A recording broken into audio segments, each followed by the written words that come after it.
जय हो द्वारकाधीश।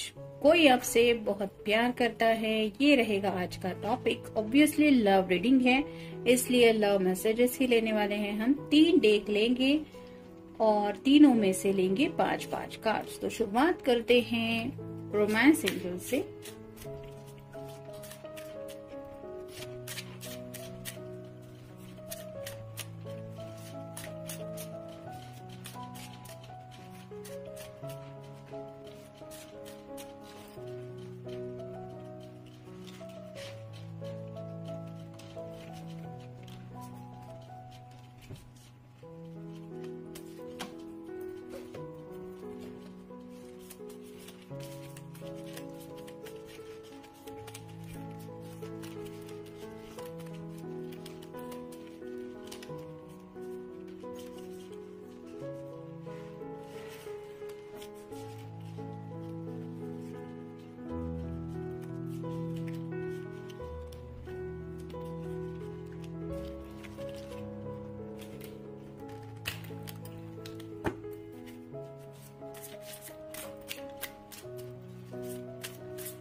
पहला ही मैसेज है, because of you know matter what may come tomorrow today my life is more complete.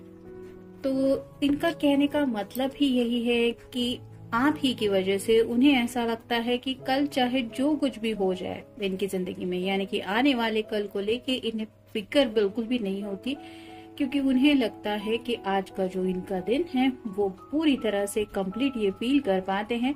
यानी कि उन्हें कुछ भी ऐसा नहीं लगता कि जैसे मेरी जिंदगी में किसी चीज की कमी है, और ये वो महसूस करते हैं आपके उनकी जिंदगी में होने की वजह से। तो आप समझ सकते हैं कि आपको कितना अपना ज्यादा मान चुके हैं ये, कि उन्हें लगता है इतना सच्चे दिल से मुझसे प्यार करने वाला पर्सन आज मेरी जिंदगी में है, ये मेरे लिए गॉड का गिफ्ट है, जिसकी वजह से मुझे कल की फिक्र करने की जरूरत नहीं है। यानी कि ये कहीं ना कहीं श्योर भी है आने वाले कल को लेके कि आपके प्यार में कभी भी वो कमी महसूस नहीं करेंगे। फिर है, you at least pretend you are going to do what I suggest.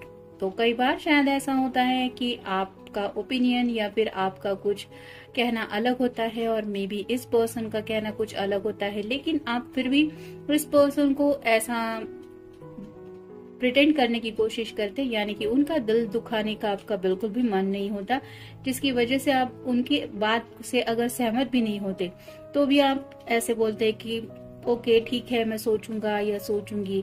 लेकिन डायरेक्टली इस पर्सन को कभी भी आप उनके सजेशन को लेके रिजेक्ट नहीं करते, या फिर उस बात को लेके बहस नहीं करते कि तुमने ऐसा कैसे सोच लिया, तुम जैसा सोचते हो मैं वैसा नहीं कर पाऊंगा या नहीं करूंगी। ऐसे डायरेक्ट निगेटिव आंसर आपकी तरफ से बिल्कुल नहीं होते। और ये क्यों होता है? क्योंकि आप इस पर्सन के दिल के फीलिंग्स को हर्ट नहीं करना चाहते। तो ये पर्सन अच्छी तरह से जानते हैं कि जो पर्सन मेरी छोटी छोटी बातों का भी ख्याल रखता है वो मेरे लिए जिंदगी में क्या मायने रखता है, और इसीलिए ये आपसे शायद इस तरह से प्यार करते हैं। फिर है, I love your smile I really do. तो आपकी जो मुस्कुराहट है वही इनको सबसे ज्यादा पसंद है, और शायद आपको मुस्कुराता हुआ देख के उन्हें एहसास होता है कि सच्चे दिल से मुस्कुराना इंसान के लिए कितना मैटर रखता है। कुछ लोग ऐसे हैं जिनके पास काफी ज्यादा बैंक बैलेंस रहता है और अच्छा खासा घर रहता है, लग्जरियस कार रहती है, लेकिन उनके चेहरे की जो स्माइल होती है वो बिल्कुल फेक होती है। यानी कि जैसे कोई सेल्फी लेना है या फिर इंस्टाग्राम के लिए कोई पिक्चर पोस्ट करनी है, तो जैसे कोई ऐसा दिखावा करने के लिए कि चलो मुस्कुराओ से चीज, तो चीज कहना पड़ता है और एक झूठी हंसी अपने चेहरे पे लानी पड़ती है। वैसे यहाँ पे बिल्कुल भी नहीं है। आपकी जो हंसी है वो दिल से आपका दिल खुश होता है, ये महसूस कर पाते हैं वो आपकी स्माइल से, और आपकी स्माइल देख के इनका भी दिल कहीं ना कहीं खुश हो जाता है। यही तो मेन बात होती है, छोटी छोटी खुशियों में बहुत प्रीशियस बातें होती है, यानी कि खजाने के बराबर आप कह सकते हैं ये छोटी छोटी बातें होती है। किसी के पास मान लीजिए बड़ा सा खजाना है, लेकिन उसके पास कोई अपना नहीं है, तो क्या करेगा वो उस खजाने का। वैसे ही ये पर्सन शायद जिंदगी का असली मतलब समझ चुके हैं, यानी कि प्यार में जो खूबसूरती है, जो दुनिया अलग लगने लगती है, जैसे सतरंगी सपनों से भरा हर एक दिन महसूस होता है, भले ही दिन बरसात के हो, गर्मी के हो या सर्दी के हो, वो प्यार का मौसम ही अलग छाया रहता है दिलो दिमाग पे। और इसी वजह से ये पर्सन इस तरह से आपसे कनेक्ट हो चुके हैं और आपके बारे में इस तरह से सोचते हैं। फिर है you are the one who holds the key to my heart. तो आपके अलावा इनके दिल में और कोई भी शायद एंटर नहीं कर पाया है अब तक। मतलब काफी सारे लोग हैं मे बी जिन्होंने कोशिश की थी इस पर्सन को अपना बनाने की, लेकिन उन्हें लगता है कि सिर्फ आप ही की वजह से उनके दिल के दरवाजे ओपन हो चुके हैं, यानी कि और किसी के पास ये चाबी बिल्कुल भी नहीं है। तो आपको कहीं ना कहीं स्मार्ट भी मानते हैं कि हाँ, इस पर्सन के अंदर वो खूबी है कि इसने मेरा दिल जीत लिया। फिर है we both really can't do without each other. तो उन्हें पता है कि आप दोनों भी एक दूसरे के बगैर नहीं रह सकते, और ये बात ही इतनी स्पेशल होती है कि सिर्फ कहने से कुछ नहीं होता, मैं तुम्हारे बिना जी नहीं सकता या जी नहीं सकती। ये कुछ लोग कहते रहते हैं, लेकिन आप दोनों की बातों में ही नहीं, आपकी हर एक एक्शन में ये महसूस होता है एक दूसरे को भी कि आप दोनों भी एक दूसरे के बिना नहीं रह सकते या फिर रहना नहीं चाहते। और यही है सच्चे प्यार की कहीं ना कहीं एक आप कह सकते हैं कि ये प्रूफ है।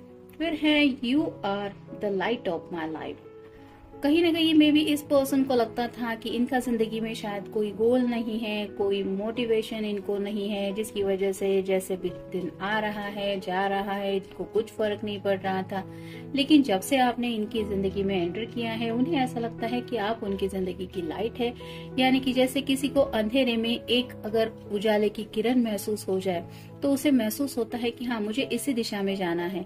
उस दिशा में आगे क्या है ये ना भी पता हो, फिर भी वो उस किरण को महसूस करते हुए ये दिल से खुश होता है कि मैं अंधेरे में नहीं हूँ, मुझे वो उजाला मिल गया है जो मुझे इस अंधेरे से निकाल पाएगा। तो वैसे ही इस पर्सन को लगता है कि आपने कहीं ना कहीं इनको उस डार्कनेस से निकाला है, जिसकी वजह से ये जिंदगी की खूबसूरती महसूस कर पा रहे हैं। फिर है you can guess what I am going to say. तो आप दोनों के बीच में शायद इतनी अच्छी अंडरस्टैंडिंग है कि कई बार ऐसा होता है कि ये जो बातें आपसे कहना चाहते हैं आप उससे पहले ही वो बातें समझ जाते हैं, और उन्हें ऐसा लगता है कि ये पर्सन जो है वो मुझे कितनी अच्छी तरह से समझता है, मुझे सब बातें क्लियर करने की भी जरूरत नहीं है, उसे पता है मैं क्या कहने वाला हूँ या इसके पीछे क्या वजह है। फिर है I can be as silly as I like without worrying that you would love me less. तो कई बार जैसे छोटे बच्चे होते हैं वो नादानियां करते रहते हैं, जैसे उछलना कूदना या फिर छोटे छोटे जोक क्रैक करना, या फिर आइसक्रीम खाते वक्त भी ध्यान ना देना कि चेहरे पे लग रहा है। तो वैसे ही छोटी छोटी बातों में जो खुशियां होती है ये पर्सन उन छोटी छोटी बातों को एंजॉय कर पाते हैं, और कई सारी ऐसी बातें हैं जो उनकी शायद नादानियों से भरी रहती है, लेकिन उन्हें इस बात से अच्छा लगता है कि वो जैसा चाहते हैं वैसा बिहेव कर सकते हैं, यानी कि उन्हें वो सोचने की जरूरत नहीं कि कहीं ऐसा मेरा बिहेवियर देख के मेरा पर्सन मुझसे प्यार करना कम न कर दे, क्योंकि उन्हें पता है कि आप उन्हें जैसे हैं वैसे ही एक्सेप्ट करते हैं, और आप उनकी नादानियों को समझते हैं कि ये ऐसा क्यों कर रहे हैं, क्योंकि कहीं ना कहीं ये बहुत ज्यादा खुश होते हैं। जैसे जब हद से ज्यादा इंसान खुश हो जाता है तब उसे छोटी छोटी नादानियां करने का, थोड़ा जो क्रैक करने का मन होता है, वैसा ही इस पर्सन का हाल होता है, जो आप बखूबी जानते हैं कि ऐसा क्यों कर रहे हैं। फिर है you are my best friend and always will be. तो कहीं ना कहीं आपको अपना लवर तो मानते ही हैं, और साथ ही साथ एक बेस्ट फ्रेंड की एनर्जी भी वो महसूस करते हैं। जैसे काफी ज्यादा शेयरिंग करना उन्हें आपके साथ पसंद है, किसी को कुछ और जिंदगी के बारे में बताए या ना बताए, उन्हें लगता है मेरे पर्सन को बताना जरूरी है, क्योंकि आपको उस तरह से उस पॉइंट ऑफ व्यू से ये देखते हैं। नेक्स्ट है you pamper me like your baby. तो जैसे छोटे बच्चे को उसके मूड संभालने पड़ते हैं, उसके गुस्से को भी हैंडल करना पड़ता है, वैसे ही शायद कई बार आपने इस पर्सन को हैंडल किया है। इनकी नाराजगी हो, इनका रूठना हो, इनको मनाना हो, इनको हंसाना हो, या फिर इनके कोई फेवरेट चीज हो वो करना हो, ये सब आपने जब जब किया है तो उन्हें एहसास हुआ है कि आपने एक छोटे बच्चे की तरह इनका ख्याल रखा, और यही आपका केयरिंग नेचर उन्हें काफी ज्यादा पसंद आ गया है, जिसकी वजह से शायद ये आपसे बहुत प्यार करते हैं। अब देखते हैं रोमांस एंजल्स कार्ड हमें क्या बताते हैं। Romantic feelings, your feelings are real and worth exploring. तो इनके आपके लिए जो जज्बात है, जो फीलिंग्स है, वो बिल्कुल सच है, और वो और भी ज्यादा एक्सप्लोर करना चाहते हैं इन फीलिंग्स को, यानी कि इस प्यार में और भी ज्यादा गहराई से ये आपसे कनेक्ट होना चाहते हैं। या फिर जब भी मिलते हैं आप कह सकते हैं आपके प्यार में और भी ज्यादा वो डूब जाते हैं। It is safe for you to love, open your heart to give and receive the highest energy of all. तो ये आपसे प्यार तो करते ही है, लेकिन आपकी तरफ से भी उन्हें जो भी प्यार मिलता है उस एनर्जी की वजह से ये प्यार की खूबसूरती को समझने लगे हैं, और उन्हें पता चल गया है कि प्यार आखिर होता क्या है। फिर है make the effort, great love is worth taking the steps you are guided to take. तो शायद आपको और भी ज्यादा आपके करीब आना चाहते हैं ये, जैसे ये दोनों एक दूसरे के करीब है, अक्सर किसिस की बात है, तो आपकी तरफ काफी कुछ इन्होंने सोच के रखा है कि मैं अपने पर्सन को ऐसे खुश करूंगा, उसका ऐसे ख्याल रखूंगा। और शायद आपने भी अब तक इनका जिस तरह से ख्याल रखा है, इन्हें लगता है कि अब आपका ख्याल रखने की बारी इनकी है, जिसकी वजह से वो कई सारे स्टेप्स को लेके आपको लेके सोचते जरूर है कि मैं ऐसे करूंगा, वैसे करूंगा। आपके बर्थडे को लेके हो, आपसे मिलने को लेके हो, कई सारी बातें हैं, ये सोचते बहुत है आपको लेके। फिर है getting to know each other, as you reveal your innermost selves to each other your bond deepens. तो और भी कई सारी बातें हैं इनके दिल में आपसे शेयर करने के लिए, जो ये आपको बताना चाहते हैं, क्योंकि ये और अच्छी तरह आपको भी समझना चाहते हैं, और कहीं ना कहीं ये भी चाहते हैं कि और आप भी इन्हें और अच्छी तरह से समझे। यानी कि अभी तो आप दोनों में अच्छी अंडरस्टैंडिंग है ही, उसमें कोई प्रॉब्लम नहीं है, लेकिन जैसे उन्हें लगता है कि और मैं क्या बता सकता हूँ, मतलब कोई भी अपने जिंदगी से छोटी सी भी जुड़ी चीज ये आपसे छुपाना नहीं चाहते। हर एक अपनी जिंदगी की बात ये आपको बताना चाहते हैं, और वैसे ही आपके बारे में भी वैसा ही जानना चाहते हैं, क्योंकि इन्हें लगता है कि जितना अच्छी तरह से ये आपको जानेंगे उतना अच्छी तरह से और भी ज्यादा ये प्यार का जज्बात है वो दोनों आप दोनों एक दूसरे के बारे में और ज्यादा डीपली फील कर पाएंगे। और फाइनल कार्ड है को डिपेंडेंसी,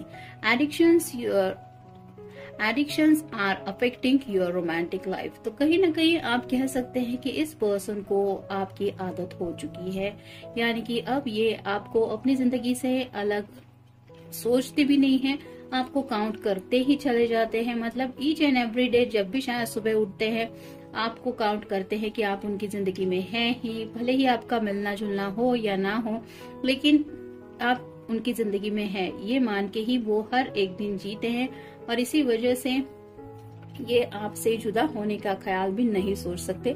तो आप समझ सकते हैं कि कोई आपसे कितना प्यार करता है।